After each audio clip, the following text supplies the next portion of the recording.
Friends, welcome to Live Study Point. आज हम बात करेंगे एमपी जुडिशरी वैकेंसी 2023 की कब तक डेट है, कब आने वाली है। साथ ही में हम बात करेंगे कि सिलेबस क्या रहने वाला है, कितने मार्क्स के कितने क्वेश्चंस आएंगे, प्री मेंस कैसे मतलब हम एग्जाम को क्वालिफाई कर सकते हैं। तो आज हम उसी के बारे में बात करने वाले हैं। तो आप वीडियो के लास्ट तक बने रहे, वीडियो को लाइक और शेयर भी करें, चैनल को सब्सक्राइब भी करें, साथ ही बेल आइकन पर भी प्रेस करें जिससे आगे आने वाली हर एक वीडियो का आपको अपडेट मिलता रहेगा। साथ ही आप हमारा टेलीग्राम ग्रुप भी ज्वाइन कर सकते हैं। All India state judiciary means आपके जितने भी स्टेट है इंडिया में, किसी की भी आप प्रिपरेशन कर रहे हैं जुडिशरी से रिलेटेड, तो आप हमारा टेलीग्राम ग्रुप ज्वाइन कर सकते हैं। वहां पे आपको सारी लीगल अपडेट आपको टाइम टू टाइम मिलती रहती है। साथ ही में आपका जो जीके से रिलेटेड पोर्शन है वो भी कंप्लीट होता रहता है, और जो डेली बेसिस करंटली अफेयर है वो भी सारे आपको मिलते रहते हैं। तो आप हमारा टेलीग्राम ग्रुप भी ज्वाइन कर सकते हैं, उसका लिंक आपको डिस्क्रिप्शन बॉक्स में मिल जाएगा, वहां से जाके आप ज्वाइन कर सकते हैं।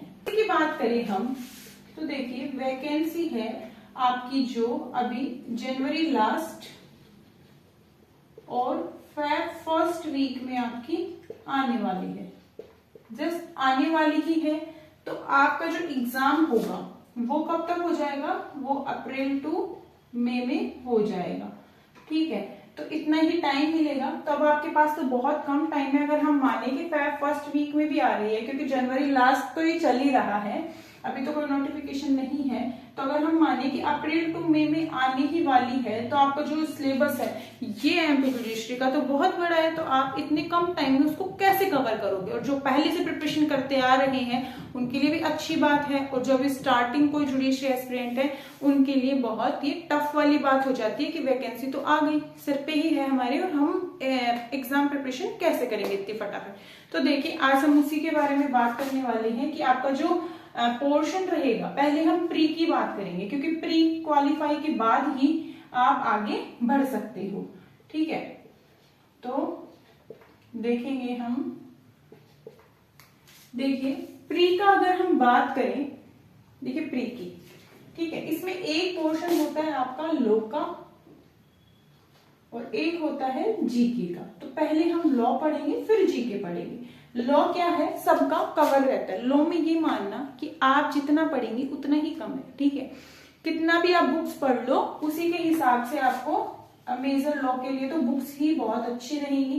देखिए constitution, CPC, CrPC, IPC, TP act, contract act, specific relief act, limitation, MP accommodation control act 1961 और एमपी लैंड रेवेन्यू 1959, ठीक है। Evidence act, negotiable instrument act, ये आपका पार्ट फर्स्ट है प्रीलिम्स का। कॉन्स्टिट्यूशन के आपके 10 क्वेश्चंस आएंगे, ठीक है। सीपीसी के 15 क्वेश्चंस रहेंगे, सीआरपीसी के भी 15 क्वेश्चंस, आईपीसी के भी 15 क्वेश्चंस, और जो टीपी है, TP means transfer of property act, इसके 7 क्वेश्चन, कॉन्ट्रैक्ट के 8, स्पेसिफिक रिलीफ के 7 है, लिमिटेशन एक्ट के आपके 4 to 5 क्वेश्चंस मिल जाते हैं आपको हर बार, ठीक है। एमपी अकोमोडेशन कंट्रोल एक्ट है जो आपका, उसके 5 है, और जो लैंड रेवेन्यू है उसके भी 5 है, एविडेंस एक्ट के 15 है, और नेगोशिएबल इंस्ट्रूमेंट एक्ट के 5 है। अब आप ये देखिए कि इसमें सबसे ज्यादा क्वेश्चंस आ किसके रहे हैं, तो ये मेजर लॉ है उनके क्वेश्चंस आ रहे हैं, पर आपको जिनके कम आ रहे हैं उनको भी बराबर लेके चलना है। अगर आपको ये भी चाहिए कि एमपी जुडिशरी में जैसे 15 क्वेश्चंस सीआरपीसी, सीपीसी के आ रहे हैं, तो वो कहाँ कहाँ कौन कौन से पार्ट्स में से बनते हैं, तो हम उसके भी वीडियो प्रोवाइड करवा देंगे, आप हमें कमेंट में जरूर बताएं, ठीक है। अब हम बात करेंगे प्री के जो सेकंड पार्ट है जीके का। जीके में क्या क्या आता है, जो आपका फर्स्ट है वो लो कवर हो गया कि आगे कितने क्वेश्चंस आते हैं। अब बात करेंगे जीके की। जीके है जो आपका, उसमें आपका जीके, कंप्यूटर नॉलेज और इंग्लिश नॉलेज, 3 चीजें आती हैं, ओनली 3 चीजें। जीके है जो आपका वो मेन है एमपी का, जितनी भी पॉलिसीज आती हैं आपकी, पॉलिटी है, हिस्ट्री है, ये सारी चीजें आपको अच्छे से याद करनी है। मेन एक पार्ट हुआ यूपी का, ठीक है, और थोड़ा बहुत जितने भी आसपास में जितने भी करंट अफेयर्स चल रही है वो सारी याद करनी है, तो उसी से आपका जीके वही कवर हो जाता है। अब देखिए जीके है आपके 20 क्वेश्चंस आएंगे, कंप्यूटर नॉलेज के आएंगे, और ये आएंगे आपके इंग्लिश के। तो ये आपके ऐसे 40 क्वेश्चंस ये बनते हैं, ठीक है। तो ये ऐसे मान लो आप 50 क्वेश्चंस हैं, अब ये मान के चलो एवरेज में, ठीक है, 50 क्वेश्चंस ये हैं हमारे और बाकी ये है। तो हमें कैसे पढ़ना है, तो अगर आपको ये ऐसा सब चीजें जाननी है तो आप हमें कमेंट में जरूर बताएं, जिससे हम आपको वीडियो प्रोवाइड करवा सकें। साथ ही टेलीग्राम ग्रुप भी ज्वाइन करें, वहां भी आप मुझे बता दें कि आपको कैसी वीडियो चाहिए, किस टॉपिक से रिलेटेड, हम आपको जरूर प्रोवाइड करवाएंगे। आप देखिए मेंस का जो सिविल पोर्शन है, एक क्या होता है क्रिमिनल, ठीक है, ये हर जुडिशरी में होता है मेंस में, एक सिविल और एक क्रिमिनल। देखिए सिविल लॉ क्या होती है, जिसमें आपका सब्सटेंटिव लॉ आता है, प्रोसीजर लॉ क्या होता है क्रिमिनल में भी आता है, और जैसे जो प्रोसीजर लॉ होता है वो क्या होता है, वो सिविल में भी आता है, ठीक है। अब आप सोचेंगे कि लॉ तो हमें पता है कि एक सब्सटेंटिव होता है और एक प्रोसीजर होता है। प्रोसीजर आपका क्या है कि जो आपके प्रक्रियात्मक होता है, जिसके लिए आप वर्क करते हो, और सब्सटेंटिव लॉ क्या होता है जिसमें अधिकार दायित्व के बारे में बता रखा होता है। तो ये जो कॉन्स्टिट्यूशन है ये 20 मार्क्स का है, ठीक है, मेंस में। सीपीसी भी 20 का है। अब ये बहुत मेजर लॉ हो गई आपकी। टीपी भी अपने आप में 12 नंबर का आ रहा है। कॉन्ट्रैक्ट है वो भी 12 नंबर का है।